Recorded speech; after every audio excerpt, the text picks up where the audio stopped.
Validation de l'étude de Baseline sur l'agriculture, agribusiness et du plan d'action OIA-RDC Opportunités de jeunes en Afrique.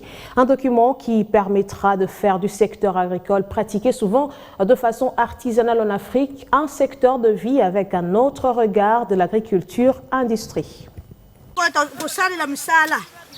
Il n'y a pas mieux source de revenus que la terre. Travailler la terre, une option qui pourra très bien marcher en République démocratique du Congo au regard de sa potentialité en terre arable, estimée à près de 80 millions d'hectares, et aussi et surtout de sa population constituée en majeure partie de jeunes. Vendredi, la FAO, le NUDI et le gouvernement représenté par le ministère de l'Industrie ont validé l'étude de base sur l'agriculture, l'agribusiness et le plan d'action OIA en République démocratique du Congo, un document en réponse à la lutte contre la faim, la lutte contre la pauvreté et la lutte contre le chômage. Il n'y a pas mieux comme source de revenus que la terre.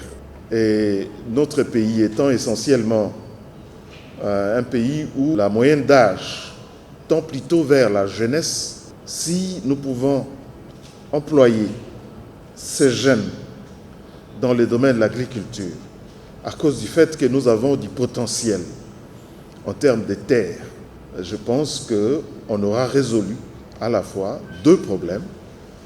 Le problème de chômage des jeunes et le problème de production, de développement du pays par la production alimentaire. Et même ici, nous parlons d'agribusiness. Ce programme, avec une approche intégrée pour la création d'emplois, permet de catalyser un grand nombre d'investissements dans la jeunesse en Afrique pour le développement du domaine de l'agriculture, vital pour chaque pays. Du XXIe siècle, on regarde un peu plus du côté des nouvelles technologies de l'information et de communication. Et au niveau de l'ONUDI, on a pensé que ces instruments peuvent être un instrument catalytique ou bien un instrument qui pourrait booster le secteur de l'agriculture en RDC. D'autant plus que les jeunes de nos jours aimeraient bien allier les deux domaines, c'est-à-dire l'agriculture et les nouvelles technologies. Pour rappel, l'agriculture en Afrique est plus pratiquée de façon artisanale, d'où la nécessité de fédérer les énergies pour promouvoir les opportunités d'emploi pour les jeunes dans l'agriculture-industrie en Afrique.